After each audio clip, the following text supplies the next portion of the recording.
ஒரு ஊரில் ஒரு அழகான வீடு இருந்துச்சு. அந்த வீட்டில் ஒரு அம்மாவும் ஒரு மகளும் சந்தோஷமாக வாழ்ந்து வந்தாங்களாம். அவங்க எப்போவுமே அன்பாகவும் ஒற்றுமையாகவும் இருப்பாங்களாம். அந்த பொண்ணு கூட அவங்க அம்மாவில் சரியான பாசமாம். அம்மா என்ன சொன்னாலும் தட்டாமல் செய்வாவாம். அம்மா வேண்டா அவருக்கு ரொம்ப விருப்பமாம். அதே மாதிரி அம்மாவும் 2 பேரும் சரியான பாசமாக இருந்துச்சுன்னுமா. அம்மாவும் பொண்ணும் பாசமாக இருக்கிறத பார்த்துட்டு எல்லாருமே மெய்சிலிருப்பினுமாம். அன்றைக்கு ஒரு நாள் அவங்க அம்மா தன்னோட தங்கச்சியை பார்க்கறதுக்காக போனாங்களாம். அப்போ மகள், அம்மா என்னம்மா என்னை தனியாக விட்டுட்டு போகிறீங்க பார்த்தீங்களா என்று சொல்லி சொன்னாங்களாம். அதுக்கு அம்மா, இல்லைம்மா வெளியில் மழையாக கிடக்கு, என் செல்ல கண்ணில் நீ நனைஞ்சா உனக்கு வருத்தம் வந்துடும், நீ வர வேணாம்னு சொன்னாங்களா. அதை கேட்காம பொண்ணு, இல்லைம்மா நானும் உங்கள் கூட வர போகிறேன், என்னையும் கூட்டிகிட்டு போங்களேன் ப்ளீஸ்மா, நான் தனியாக இருந்து என்ன பண்ணுவேன், நீங்கள் வரும் மட்டும் நான் தனியாக இருக்க மாட்டேம்மா, நான் மழைக்கு நனையாமல் குடைக்கு கீழையா உங்க கூட ஓடி ஓடி வாருன்னு சொல்லி சொன்னாங்களா. முதல்ல மலைக்குள்ளே தன்னை பிள்ளைய கூட்டிகிட்டு போகணுமான்னு யோசிச்ச அம்மா, சரி பரவாயில்லை, வீட்டில் தனியாக இருந்து என்ன பண்ண போகிறாள், என் கூடயே வரட்டும்னு செல்லும் அம்மா கூட வான்னு சொல்லி கூப்பிட்டாங்களா. சரி என்ன நடந்து போய் கொண்டிருக்கும் போது பார்த்தா அவ்வளோத்துக்கு மழையே இல்லையா. என்றாலும் லேசா தூர செல்லும், மழைக்கு நனைஞ்சிராத, கவனமாக அம்மா கூட வா என்று சொல்லி அம்மா கூட்டிகிட்டு போனாங்களா. மகளும் சரிம்மா நான் மழைக்குள்ளே நனையல, நாங்கள் போவோம்னு சொல்லி கதைச்சி கொண்டே அப்படியே அவங்க சித்தி விட்டு வந்தாங்களாம். அக்காவை பார்த்த சித்திக்கு ரொம்ப சந்தோஷமாம். அக்கா எப்படி இருக்க, உன்னை பார்த்து ரொம்ப நாள் ஆச்சு என்று சொல்லி சொன்னாங்களாம். அதுக்கு ஆமாடி, உன்னை பார்த்து ரொம்ப நாள் ஆச்சு, அதுதான் இன்னைக்கு உன்னை பார்த்துட்டு போவோன்னு வந்தேன்ட்டு அம்மா சொன்னாங்களாம். அம்மாவும் சித்தியும் ரொம்ப நாளைக்கு அப்புறம் சந்தோஷமாக பார்த்துக்கிட்டு பேசிக்கிட்டதை பார்த்து மகளுக்கும் ரொம்ப சந்தோஷமாம். சித்தி, அடடே இவ எவ்வளவு சீக்கிரமாக அவ்வளவு பெரிய பொண்ணாக வளர்ந்துட்டா பாரு, என் வீட்டு செல்ல குட்டி, உனக்கு என்னண்டாலும் சித்தியை கேளு, சித்தி உனக்கு கட்டாயம் செய்வேன்னு சொல்லி அன்பாக கதைச்சாங்களாம். அதை கேட்ட அம்மாவும், எனக்கு தெரியும் என் பொண்ணில் என்ன மாதிரி நீயும் பாசம் பண்ணு, சரி உன் வீட்டுக்காரங்க வேலைகள் எல்லாம் எப்படி போகுதுன்னு சொல்லி அக்காவும் தங்கச்சியும் கதைச்சு கொண்டே, சரி நேரமாச்சு நான் போயிட்டு வரேன்னு சொல்லிட்டு 2 பேரும் போனாங்களாம். 2 பேரும் போகிற வழியில் போலீஸ்காரர் வந்து சொன்னாராம், அம்மா இந்த வழியால் போகக்கூடாதும்மா, வெளியில் ஒரு ஆக்சிடெண்ட் நடந்துச்சு, அதால் நீங்கள் இந்த வழியால் போகக்கூடாதுமான்னு சொன்னாங்களாம். அந்த வழியால் போங்கன்னு சொல்லும்போது அவங்க அம்மா, ஐயோ சார் அந்த வழியால் எல்லாம் போகலாது சார், அது பொல்லாத ஏரியா சார், அதில் ஒரு சுடலை வேற இருக்குது, அது ரொம்ப பயங்கரமான இடம் சார், என் பிள்ளைய கூட்டிக்கிட்டு அந்த ஏரியாவால் போகலாது சார், தயவு செய்து எங்களை இதுக்குள்ள அளவிடுங்க, நாங்கள் எந்த ஒரு பிரச்சனையும் பண்ணாமல் எங்கனை பாட்டில் போயிடுவோம்னு சொல்லி சொன்னாங்களாம். அதை கேட்ட போலீஸார், அம்மா இதுக்குள்ளால நீங்கள் போகிறது பிரச்சனை இல்லை, ஆனால் எங்கள்ட அதிகாரி வந்துட்டார்னு சொல்லி சொன்னால் எனக்கு தம்மா வேலை போயிடும், தயவு செய்து குரணைக்காதீங்கம்மா, அது ஒரு பிரச்சனையும் இல்லை, அந்த சுடலையில் இப்போ எந்த பேயும் இல்லைம்மா, நீங்கள் உங்கள் பிள்ளைய கூட்டிக்கிட்டு வந்த வழியால் போயிடுங்கம்மா, தயவு செய்து ஏன் வேலைக்கு வெட்டு வச்சிடாதீங்கன்னு சொல்லி சொன்னாராம். இதை கேட்ட அம்மாவும் சரி இனி என்ன செய்கிறது, ஆனால் அவருக்கு ரொம்ப பயமாகவே இருந்துச்சாம்.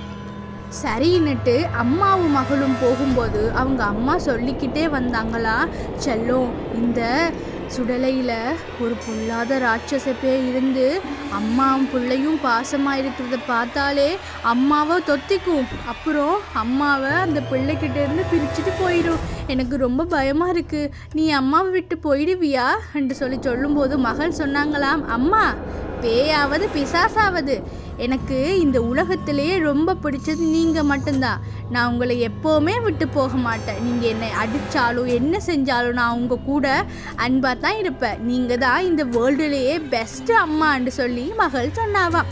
அதை கேட்டுக்கொண்டிருந்த அந்த சுடலையில் இருந்த பே, ஓஹோ நான் இங்கே இருப்பேன்னு தெரிஞ்சும் நீங்கள் அம்மா அப்பா வசனம் கதைக்கிறதுக்கு இதுதான் இடமா, இந்த குடும்பத்தை நான் நிம்மதியாகவே இருக்க விட மாட்டேன், அந்த பொண்ணுக்கிட்ட இருந்து இவளை பிரிப்பேன், பிரித்து இந்த சுடலைக்குள்ளேயே கூட்டி கொண்டு வந்து இவளோட ஆன்மாவை நான் சிறப்பிடிச்சு வச்சிருப்பேன், என்னை பற்றி தெரிஞ்சு கொண்டே நீங்கள் இதுக்குள்ளால வந்திருக்கிறீங்கன்னு சொன்னால் உங்களுக்கு இந்த தண்டனை அவசியம்தான். இதோ நான் உனக்கு பின்தொடர்ந்து உன் பின்னாலேயே வருவேன். உன் மூளைக்குள்ள இனி நான் சொல்கிறது மட்டும்தான் கேட்கும். நான் என்ன சொன்னாலும் நீ அதை செய்வ. வீட்டை வந்த மகள், அம்மா சரி நான் தூங்க போகிறேன், நீங்கள் போயிட்டு நீங்களும் தூங்குங்கம்மான்னு சொல்ல அந்த பேயி அம்மாவுக்கு பின்னால் இருந்து அம்மாவை சொல்லிச்சா, ஏன் உனக்கு தெரியும் தானே நாங்கள் ரொம்ப தூரம் போயிட்டு வரோம்ண்டு. என் காலை கொஞ்ச நேரம் அமுக்கி விட்டா என்னவா? உனக்கு தான் 3 நேரமும் சாப்பாடு தந்து உன்னை வளர்த்து வைக்கிறதும் காணாம நீ படுக்கும்போது கூட நான் உனக்கு சேவை செஞ்சு கொண்டிருக்கணுமா? வந்து என் காலை அமுக்கு, இல்லைன்னா என்ன பண்ணுவேன்னு எனக்கே தெரியாது.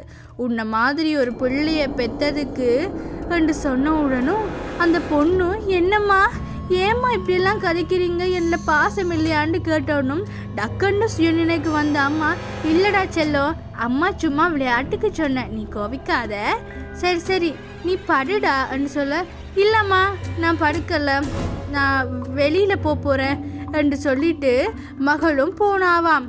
சரி என்று போட்டு மகள் வழியில் போகும்போது பின்னாடியே வந்த அம்மா, செல்லக்குட்டி என்னாச்சு என்று சொல்லி கொண்டிருக்கும் போதே அந்த பேய் அவங்கள வசியப்படுத்திடுச்சா. அப்போ பொண்ணு கேட்டாலாம், அம்மா வெளியில் நான் போய் விளையாடட்டுமா? ஆனால் என்ன கொஞ்சம் மழையாக இருக்குது, என்ன மழையன்னா நீங்கள் விளையாட வேணான்னு சொல்கிற நீங்கள் தானே, நான் என்ன செய்யட்டும் என்று சொல்ல அந்த பேய் சொல்லிச்சாம், மழைக்கு போய் விளையாடு, நல்லா சளி பிடிச்சிக்கட்டும், நல்லா காய்ச்சல் வந்து நீ அப்படியே படுத்த படுக்கையிலே கிட, எனக்கு உன்னை பிடிக்கவே இல்லை, உன்னை மாதிரி ஒரு பிள்ளை எனக்கு தேவையும் இல்லை, ச்சே ஆளையும் மண்டையையும் பேரன், உனக்கு என்ன நீ எல்லாம் ஒரு பிள்ளையா, போய் மலைக்கு நல்லா விளையாடுன்னு சொன்னவனும் அந்த பொண்ணு, என்ன அம்மா இப்படியெல்லாம் கதைக்கிறாங்கன்னு அழலன்னு அளவழிக்கிட்டாவாம். அம்மா ஏம்மா உங்களுக்கு என்ன பிடிக்கலையான்னு கேட்டனும், 1000 தான் இருந்தாலும் தாய் அல்லவா. திடீரென்று சீனனுக்கு வந்த அந்த தாய், செல்லம் எதுக்குடா அழுகிற, அம்மா சும்மா விளையாட்டுக்கு சொன்னேன், சரி நீ போய் விளையாடு, நீ உனக்கு விருப்பமானதை செய்யன்னு சொன்னாங்களாம். அப்பத்தான் தாய்க்கு விளங்கிச்சு எனக்கு ஏதோ பிரச்சனை இருக்குண்டு. சரி என்று அந்த அப்பவும் விட்டு வைக்க இல்லையா, திரும்பி அவங்க அம்மாண்ட மூளையை தன் கண்ட்ரோலுக்கு கொண்டு வந்துட்டு அந்த பொண்ணு விளையாடுற இடத்துக்கு போச்சுதான். அந்த பொண்ணு கார் கூட விளையாடிக்கிட்டு இருக்கும்போது மழை வந்துச்சாம். பொண்ணுக்கு ஐயோ மழைக்கு நனைஞ்ச அம்மா பேசுவாங்களே, இப்போ என்ன சொல்ல போகிறாங்களோ தெரியலேன்னு பார்த்துக்கிட்டு இருக்கும்போது அந்த பேய் சொல்லிச்சாம், இப்படியே நீ மழைக்கு நின்று நல்லா விளையாடு, மழைக்கு நின்று விளையாடி உனக்கு காய்ச்சல் வந்து சளி பிடிச்சி டாக்டர்கிட்ட கூட்டி கொண்டு போய் உனக்கு ஊசி போட்டு அப்புறம் நீ இந்த உலகத்தை விட்டே போயிடுவ என்று சொன்னதும் அந்த குழந்தைக்கு மனசே தாங்க முடியல.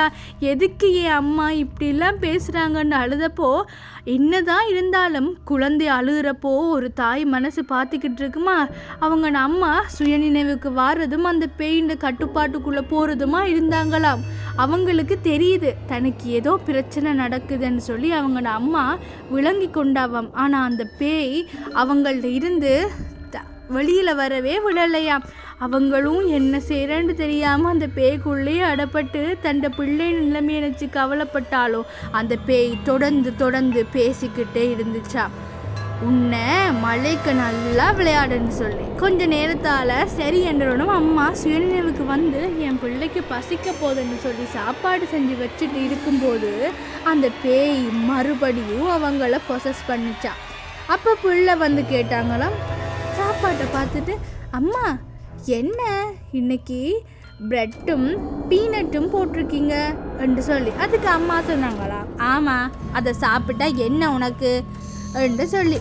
அப்போ பிள்ளை யோசிச்சாவா, இது கட்டாயம் எங்கள் அம்மாவே கிடையாது, ஒரு நாளும் எங்கள் அம்மா என் மனநோக பேசவே மாட்டாங்க, அப்புறம் என்னை மலையிலையும் விளையாட விட மாட்டாங்க. மலையில் விளையாடினா நீ செத்து போயிடுவேன்னு சொல்கிற அளவுக்கு எங்கள் அம்மா இல்லை. இது அம்மா சொன்ன மாதிரியே அந்த சுடலை பக்கத்தால் வந்து கொண்டிருக்கும்போது அந்த பெயிண்ட விளையாட்டை தான் இருக்கணும். அம்மாவை எப்படியாவது நான் காப்பாற்றணும். வேண்டா எனக்கு பீனட் அலர்ஜின்னு தெரிஞ்சும் அம்மா எப்போவுமே எனக்கு அப்படி செய்ய மாட்டாங்க.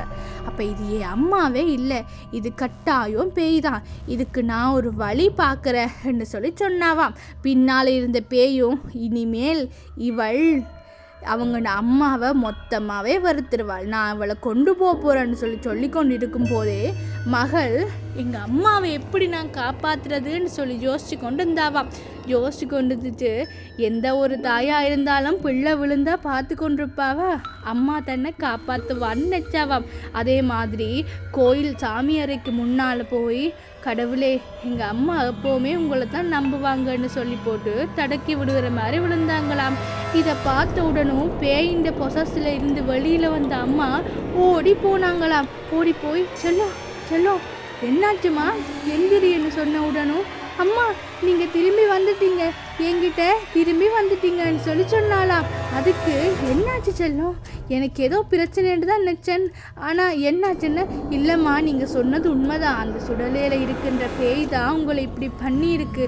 ஆனால் எனக்கு தெரியும் தானே எங்கள் அம்மா எப்படின்னு சொல்லி, அதால தான் நான் உங்களை இந்த இடத்துக்கு வர பண்ணேன். சாமி அறைக்கு வந்த உடனும் பேய் வராதுன்னு எனக்கு தெரியும் தானேம்மா, நீங்கள் இப்போ என்கிட்ட வந்துட்டீங்கன்னு சொல்லணும். இதை பார்த்த அந்த சுடலை பேய் கோவப்பட்டு உங்களை நான் விட மாட்டேன், உன்னை 2 பேரையும் நான் கொல்ல போகிறேன்னு சொன்ன உடனும் அவசரத்தில் சாமி அறைக்குள்ளே வந்துட்டமேன்னு தெரியாத பேய் கொஞ்ச நேரத்தில் மூச்செல்லாம் வாங்க வலிக்கிட்டு தூக்கி எறியப்பட்டதாம்.